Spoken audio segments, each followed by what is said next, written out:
En la helada madrugada del 15 de febrero de 1994, el viento cortante del South Side de Chicago llevaba algo más que el frío invernal. Llevaba el acre e innegable hedor de la muerte, mientras 11 personas perecían en un rugiente infierno en un edificio abandonado en la esquina de las calles 68 y Paxton, una tragedia que se grabaría en la historia de la ciudad no meramente por la asombrosa pérdida de vidas, sino por la escalofriantemente trivial razón detrás de la ejecución. Todas las víctimas eran jóvenes, de diversas edades, y todas estaban asociadas con una banda local conocida como los Disciples. Pero el catalizador de esta masacre no fue una disputa territorial por puntos de venta de droga, ni una deuda de $1 millón que salió mal. En cambio, la chispa que encendió un fuego lo suficientemente intenso como para derretir vidrio y fusionar huesos fue una simple chaqueta de cuero robada durante un juego de dados exactamente 2 semanas antes.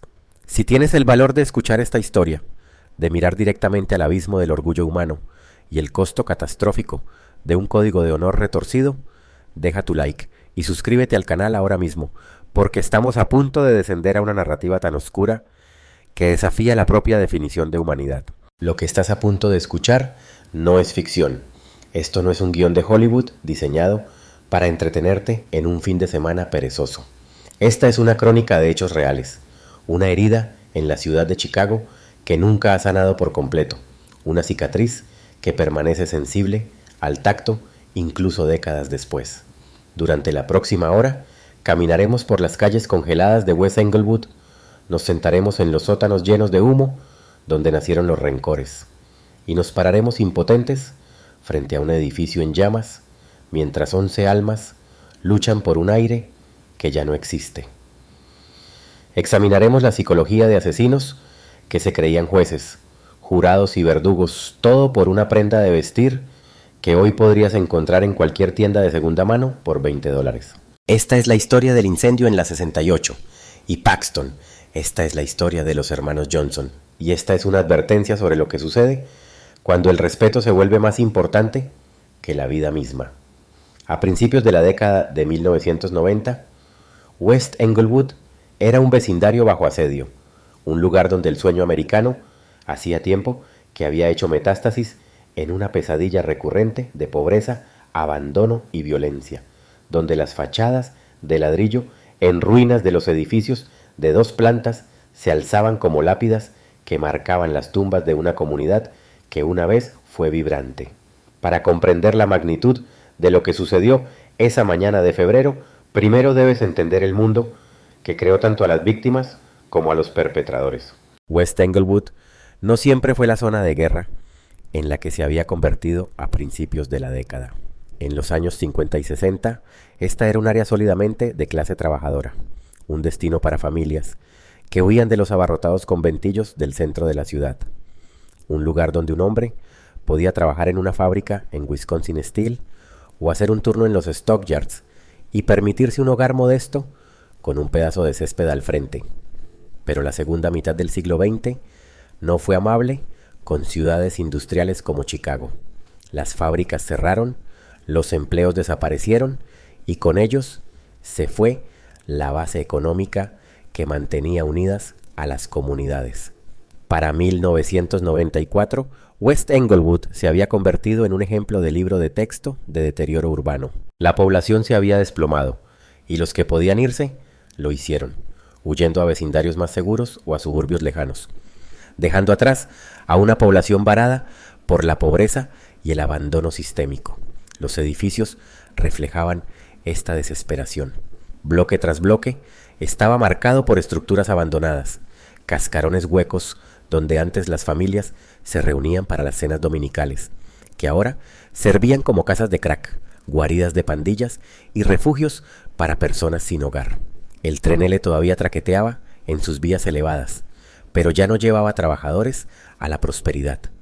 Los llevaba a través de un paisaje que se sentía extranjero y hostil.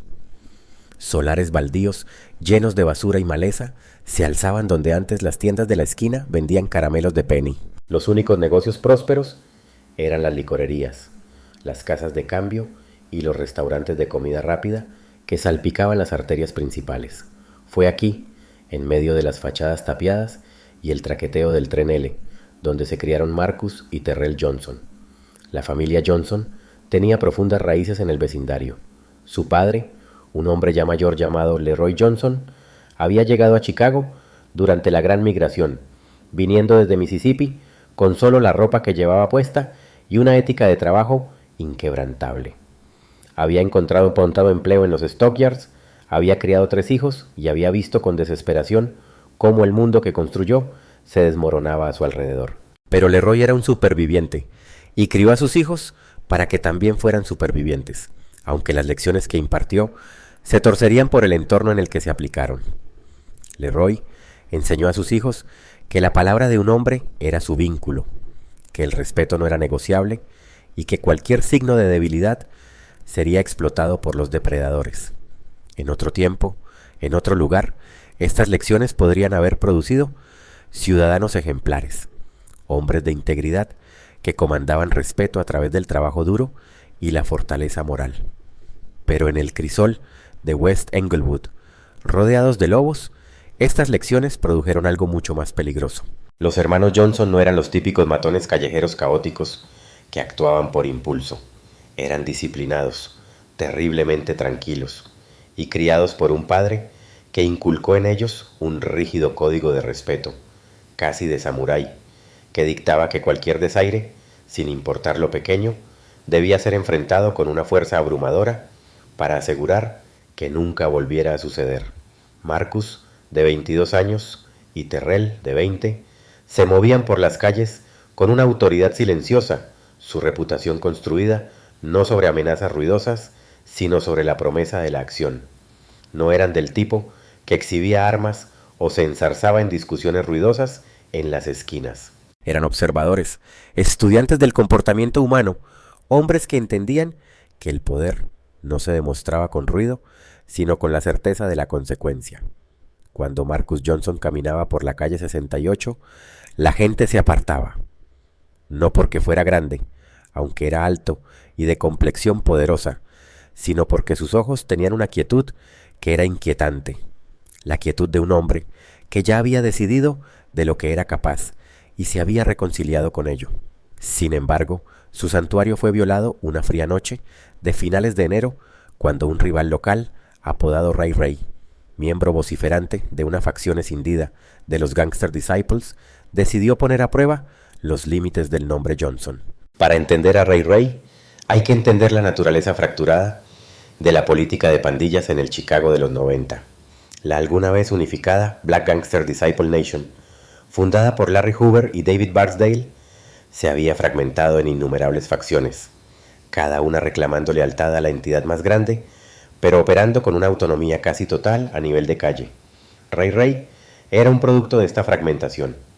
Era joven, probablemente no mayor de 19 años, y estaba ansioso por hacerse un nombre. Había observado a los hermanos Johnson operar con una envidia que rozaba la obsesión. Ellos tenían lo que él quería: respeto, miedo y territorio. Y en el juego de suma cero de la economía callejera, la única manera de ganar estatus era quitárselo a alguien más. Fue en un juego de dados en un sótano, el aire denso con humo de cigarrillo y olor a licor de malta rancio, cuando los dados rodaron por el piso de linóleo y estalló una discusión por un pago, algo común en la economía subterránea del South Side. Pero lo que sucedió después cambió la línea de tiempo hacia una tragedia inevitable. Estos juegos de dados eran las bolsas de valores no oficiales del gueto, lugares donde el dinero cambiaba de manos rápidamente, donde las fortunas se ganaban y perdían en el giro de un cubo, y donde las tensiones siempre hervían justo debajo de la superficie. La ubicación esa noche era un apartamento en el sótano de la calle 69, un espacio estrecho con manchas de agua en el techo y muebles que habían visto décadas mejores. Una docena de hombres se apiñaban alrededor de una mesa improvisada, una hoja de madera contrachapada equilibrada, sobre bloques de hormigón, iluminada por una única bombilla desnuda que colgaba de un cable. El dinero estaba esparcido sobre la superficie. Billetes arrugados de varias denominaciones, junto con vasos de plástico de licor de malta y ceniceros rebosantes de colillas. Marcus Johnson estaba allí, sentado a la cabecera de la mesa, su chaqueta de cuero negra de piloto, colgada sobre sus hombros, como la túnica de un rey. Esta chaqueta no era meramente una prenda de vestir, era un artefacto de su estatus. Era una chaqueta de aviador de estilo vintage, hecha de cuero grueso y de alta calidad, que se había suavizado con la edad, mostrando la pátina de años de uso. Marcus la había adquirido en circunstancias que nunca explicó completamente, pero en la mitología del vecindario se decía que había pertenecido a un gánster mayor de una generación anterior, un hombre que había tenido un final violento y cuyas posesiones fueron distribuidas entre aquellos considerados dignos. Si esta historia era cierta o apócrifa, importaba poco. La chaqueta se había convertido en parte de la identidad de Marcus. Cuando la llevaba puesta, no era solo Marcus Johnson, era Marcus Johnson, el hombre que comandaba respeto, el hombre que no podía ser tocado. Ray Ray entró tarde al juego, acompañado de 2 de sus asociados, hombres con ojos evasivos y armas que abultaban bajo sus abrigos. El juego continuó por un rato, los dados rodando, el dinero cambiando de manos, el ritmo habitual de ganancias y pérdidas. Pero Ray Ray estaba perdiendo, y perdiendo mal. Su dinero desaparecía, su frustración aumentaba, y sus ojos no dejaban de ir hacia la chaqueta colgada en la silla de Marcus. En la mente de Ray Ray, la chaqueta representaba todo lo que él no tenía. Era un símbolo de estatus que no podía alcanzar por sus propios medios, un premio que lo elevaría ante los ojos de sus pares. Cuando estalló una discusión por una tirada de dados disputada, Ray Ray vio su oportunidad. Ray Ray, envalentonado por su pandilla y las armas escondidas en sus cinturas, no solo tomó el dinero, exigió la chaqueta de cuero negra que Marcus llevaba puesta. La habitación quedó en silencio. Todos los presentes entendieron la gravedad de lo que se pedía. Esto no era una solicitud de garantía, era un desafío a la propia identidad de Marcus. Marcus miró fijamente a Ray Ray, su expresión inmutable, sus ojos sin traicionar nada. Simplemente dijo que no. No fue un no desafiante, no fue una negativa ruidosa o agresiva. Fue una negación silenciosa y absoluta, el tipo de no, que no deja espacio para la negociación. Y en ese momento, Ray Ray tomó una decisión que finalmente costaría 11 vidas. Se levantó, sacó una pistola de su cintura, con un movimiento rápido y brutal, golpeó a Marcus en el cráneo con la culata del arma. El sonido fue nauseabundo, un chasquido húmedo que resonó en las paredes del sótano. Marcus se desplomó hacia adelante. La sangre brotó inmediatamente de la herida, manchando el suelo y salpicando los dados. Antes de que pudiera recuperarse, los asociados de Ray Ray estaban sobre él, sujetándolo, mientras el propio Ray Ray se acercaba y arrancaba la chaqueta de la espalda de Marcus. La habitación se llenó con las risas de la pandilla de Ray Ray, un sonido cruel y burlón que parecía rebotar en cada superficie. Marcus, de rodillas, sangrando sobre el linóleo, levantó la vista y encontró los ojos de Ray Ray. No habló, no amenazó, simplemente memorizó la cara, el momento y la humillación. En el mundo de los hermanos Johnson, esto no era solo un robo, era una ejecución espiritual, un desmantelamiento público de su hombría, que no podía quedar así si pretendían seguir viviendo en el vecindario. Mientras Marcus salía tambaleándose a la nieve esa noche, con la sangre goteándole por el cuello, el reloj comenzó a contar hacia una retribución que sería bíblica en su alcance. Terrell, que había estado presente, pero había permanecido inmóvil durante la agresión, ayudó a su hermano a salir. No hablaron mientras caminaban por las calles heladas. No necesitaban hacerlo. Ambos hermanos entendieron que el mundo había cambiado. El statu quo se había hecho añicos, y la única pregunta que quedaba era cuánto del mundo sería quemado en respuesta. La chaqueta se había ido, pero la deuda acababa de contraerse, y los Johnson siempre cobraban sus deudas con intereses. Durante 2 semanas, el vecindario estuvo engañosamente tranquilo, una calma que se asentó sobre las calles como una manta de lana pesada, pero dentro del hogar de los Johnson no había paz, solo la meticulosa y fría planificación de un asesinato masivo. Los hermanos continuaron con sus rutinas diarias con una normalidad casi inquietante. Se les veía en las calles, atendían sus asuntos, incluso intercambiaban saludos con vecinos que habían oído rumores del incidente. Pero detrás de la fachada, sus mentes trabajaban con la precisión de estrategas militares. No querían simplemente matar a Ray Ray.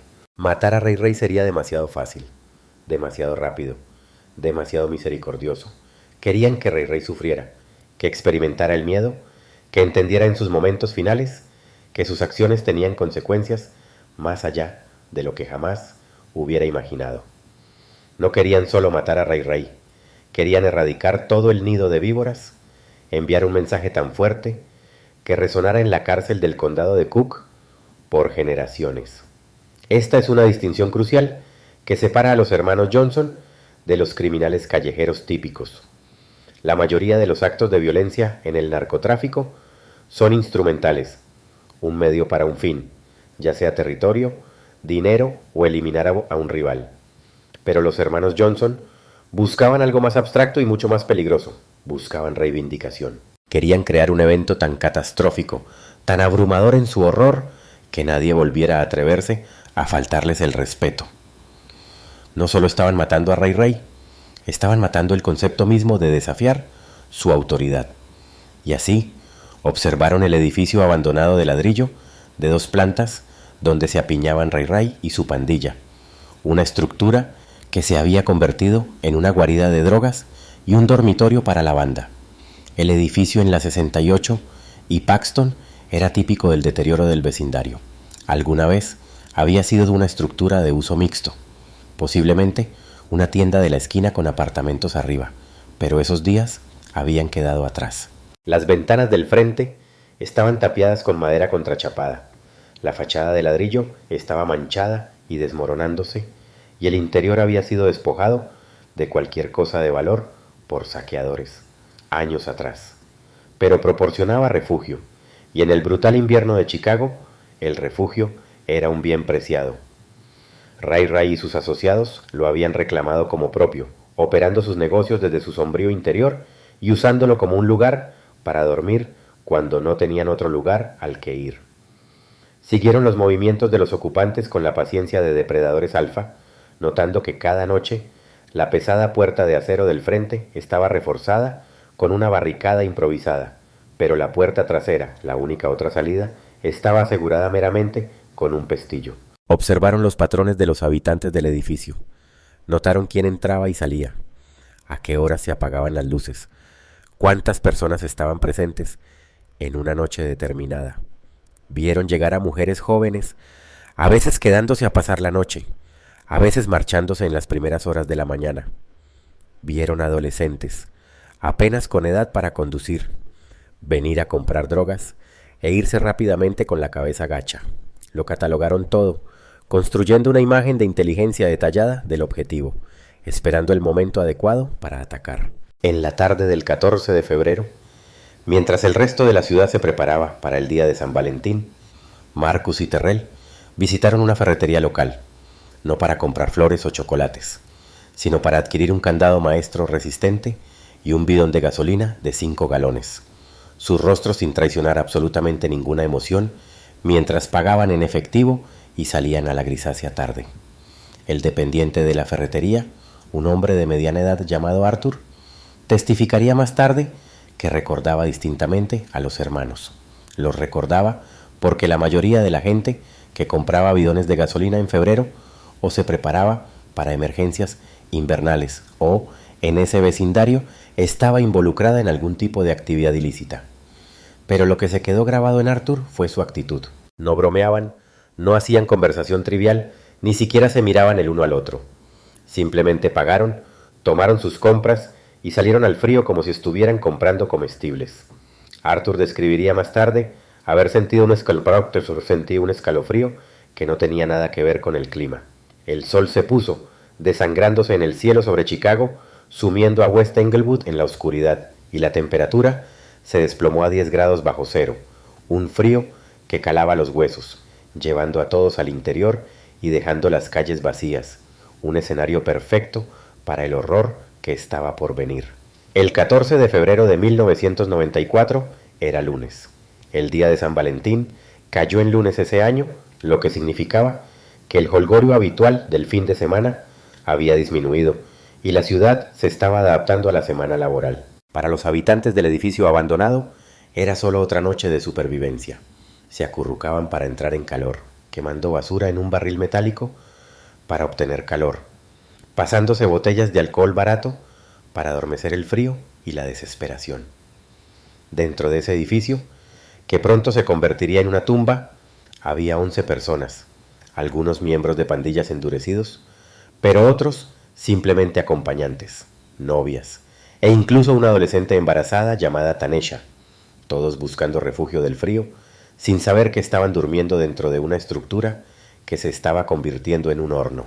A las 11:27 de la noche, testigos recordarían más tarde haber visto un sedán destartalado dando vueltas a la manzana, con los faros apagados, moviéndose como un tiburón fantasma en aguas profundas, mientras los hermanos esperaban a que las luces dentro del edificio abandonado parpadearan hasta apagarse, indicando que los ocupantes se habían quedado dormidos después de una noche de bebida y consumo de drogas. El sedán era un viejo Buick, anodino y descolorido, del tipo de coche que se mimetizaba con el paisaje de abandono del vecindario. Dentro, Marcus y Terrell se sentaban en silencio, observando, esperando, su aliento formando pequeñas nubes en el vehículo sin calefacción. Observaron cómo, una por una, las pequeñas parpadeos de luz de vela o linterna del interior del edificio se apagaban. Escucharon los sonidos distantes de la ciudad, la sirena ocasional, el rugido de un camión que pasaba por una vía cercana, el viento silbando a través de las ventanas rotas, y esperaron el momento en que el sueño se apoderara de los ocupantes, cuando la conciencia se rindiera al olvido que precede a la muerte. A la 1:45 de la mañana, los hermanos hicieron su movimiento, estacionando su coche a 3 cuadras de distancia en un callejón para evitar ser identificados, cargando el pesado bidón de gasolina que chapoteaba rítmicamente con cada paso, el olor del combustible de alto octanaje ya impregnando el aire a su alrededor. Las calles estaban completamente desiertas. El frío era tan intenso que incluso los habitantes de la calle más endurecidos habían encontrado refugio.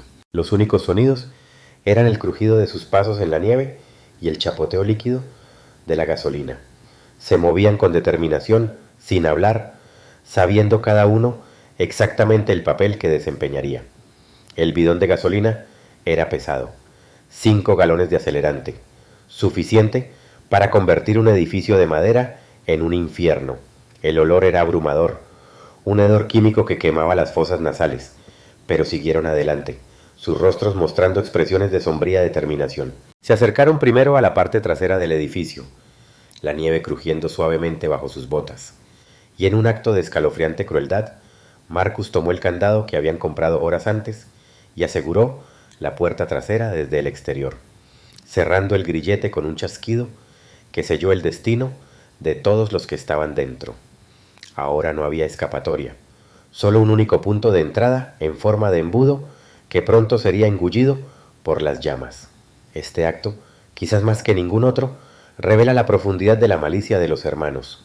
No solo estaban prendiendo fuego, estaban diseñando una trampa mortal. Entendían que en un incendio el pánico es tan mortal como las llamas. Entendían que los seres humanos, al enfrentarse a una muerte inminente, lucharían desesperadamente por cualquier salida. Al asegurar la puerta trasera, se aseguraron de que la lucha fuera inútil. Se aseguraron de que los ocupantes fueran canalizados hacia el frente, hacia el infierno que estaban a punto de crear. Fue un acto calculado de crueldad que demuestra una mente capaz de divorciarse por completo de la humanidad de sus objetivos. Se movieron hacia el frente, el viento aullando a través de las ventanas rotas de las propiedades adyacentes, enmascarando el sonido de sus movimientos, mientras Terrell desenroscaba la tapa del bidón de gasolina y comenzaba a verter el acelerante con precisión metódica. No solo lo salpicó en la puerta, lo vertió debajo del umbral, empapando la madera podrida de la entrada, bañando la escalera que servía como la única arteria del edificio, asegurándose de que el fuego no solo ardiera, sino que explotara hacia arriba, siguiendo el camino del oxígeno como un dragón vivo y respirante.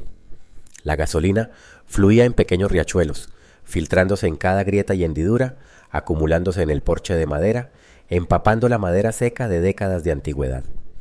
Los vapores eran abrumadores, una niebla química que debería haber despertado a los ocupantes, pero el estupor de los excesos de la noche los mantuvo en un sueño que haría una transición sin problemas a la muerte. A las 2:14 de la mañana, Marcus encendió una sola cerilla, la pequeña llama, parpadeando agresivamente en el viento. Un diminuto punto de luz que contenía el potencial de una destrucción infinita. Y sin una palabra, sin un momento de vacilación o un segundo pensamiento para la chica embarazada o los adolescentes, que no tenían nada que ver con la chaqueta. Lanzó la cerilla sobre el porche, empapado en gasolina. La reacción fue instantánea y violenta. Un ¡fu! De ignición que sonó como el arranque de un motor a reacción. El fuego, saltando del suelo al techo en una fracción de segundo. El calor tan intenso que rompió instantáneamente las ventanas del frente, alimentando las llamas con una nueva oleada de oxígeno que convirtió la escalera en una chimenea de infierno puro. Los hermanos no se quedaron a mirar. Se dieron la vuelta y se alejaron, su trabajo completo, los sonidos del creciente infierno a sus espaldas, mezclándose con el viento. No corrieron, no miraron atrás. Caminaron tranquilamente hacia su coche, se alejaron y regresaron a casa, donde más tarde afirmarían haber estado durmiendo. Dejaron atrás un edificio que se estaba convirtiendo rápidamente en un horno, y dentro de ese horno, 11 personas estaban despertando a la peor pesadilla imaginable. Dentro la pesadilla comenzó instantáneamente. Los ocupantes despertaron con el sonido de las llamas rugientes y el humo negro y espeso que llenaba sus pulmones con cada respiración de pánico, forcejeando en la oscuridad, tropezando unos con otros, mientras la temperatura en el pasillo se disparaba a más de 1000 grados en cuestión de minutos. Imagina, si puedes, el terror de ese momento. Estás dormido, quizás soñando, quizás en un estupor inducido por las drogas, y de repente estás despierto, incapaz de ver, incapaz de respirar, rodeado por un rugido como el de un tren de carga y un calor que sientes que te está derritiendo la piel. No puedes ver la salida porque el humo es negro y espeso, llenando tus pulmones con cada jadeo desesperado. No puedes pensar con claridad porque el pánico está cortocircuitando cada proceso racional en tu cerebro. Todo lo que sabes es que tienes que salir, tienes que encontrar aire, tienes que escapar de este calor que está quemando tus pulmones con cada respiración. Corrieron hacia la puerta trasera, su única esperanza de salvación amontonándose contra la madera, gritando, arañando y golpeando el marco, solo para encontrarla firmemente sujeta por el candado, una barrera inflexible de acero endurecido que convirtió su santuario en una cámara de gas. Los gritos que emanaban de ese edificio fueron descritos por los vecinos como sobrenaturales. Un coro de agonía que se elevaba por encima del crepitar de la madera y el estrépito de los vidrios rotos. Sonidos que perseguirían a los primeros respondedores por el resto de sus vidas. Vecinos que vivían cerca testificarían más tarde que fueron despertados por los gritos. Gritos tan desesperados y aterradores que parecían venir de otra dimensión. Miraron por sus ventanas y vieron el edificio completamente envuelto en llamas. Lenguas de fuego saltando de cada abertura. Y podían oír, por encima del rugido del fuego, los sonidos de seres humanos muriendo. Los bomberos llegaron a las 2:22 de la mañana, solo 8 minutos después de la ignición. Pero el edificio ya estaba completamente envuelto en llamas. Un esqueleto resplandeciente contra el cielo nocturno, el calor tan intenso que derritió el revestimiento de la casa de al lado y obligó a los equipos de bomberos a luchar una batalla a la defensiva, incapaces de entrar en la estructura para intentar un rescate. La primera compañía de bomberos en la escena se encontró con una pared de calor tan intensa que no pudieron acercarse a menos de 15 metros sin que su equipo de protección comenzara a fallar. El oficial a cargo tomó la angustiosa decisión de combatir el fuego desde el exterior, sabiendo que enviar a sus hombres al interior sería enviarlos a la muerte. Podían oír los golpes en la puerta trasera, los golpes rítmicos y desesperados de cuerpos humanos lanzándose contra la barricada, un sonido que se ralentizó, y luego, uno por uno, se detuvo, hasta que el único sonido fue el rugido del fuego y el silbido del agua convirtiéndose en vapor. Cuando las llamas finalmente se extinguieron horas después, mientras el amanecer se rompía sobre una ciudad en estado de shock, los bomberos entraron en las ruinas humeantes para comenzar la sombría tarea de recuperación, y lo que encontraron quebró incluso a los veteranos más endurecidos del departamento. Los cuerpos fueron encontrados amontonados contra la puerta trasera, fusionados en una grotesca escultura de desesperación, la piel carbonizada más allá del reconocimiento, las extremidades entrelazadas en un abrazo final de terror. La escena dentro del edificio era apocalíptica. El calor había sido tan intenso que el vidrio se había derretido y fusionado, que el metal se había deformado y retorcido, que el hueso humano se había calcinado y desmenuzado. Los cuerpos no eran inmediatamente reconocibles como humanos. Eran formas carbonizadas, formas retorcidas, que tuvieron que ser examinadas por los forenses para determinar incluso detalles básicos, como la edad y el sexo. Fueron encontrados en un montón en la puerta trasera, un testimonio de su lucha final y fútil por sobrevivir. Habían muerto juntos, agarrándose el uno al otro, sus momentos finales pasados en terror y agonía. Las furgonetas del forense se alinearon en la calle como una procesión fúnebre, llevándose 11 bolsas para cadáveres, incluyendo la del hijo no nacido de Tanesha, una generación borrada en una sola noche por un trozo de cuero y un ego magullado. Tanesha tenía solo 17 años, estaba embarazada de 5 meses. Había ido al edificio abandonado esa noche para visitar a su novio, un joven llamado Darnell, que estaba enredado en la pandilla de Ray Ray. No tenía nada que ver con el juego de dados, no sabía nada de la chaqueta robada, no tenía conexión con el código de honor que exigía sangre. Era simplemente un adolescente que buscaba calor y compañía en una fría noche de invierno, y pagó por esa elección con su vida y la vida de su hijo no nacido. Su madre se desplomaría más tarde en la sala del tribunal cuando se leyó el veredicto, sus lamentos resonando en los pasillos de la justicia. La investigación que siguió fue rápida y brutal, alimentada por la magnitud del crimen y la indignación de la comunidad.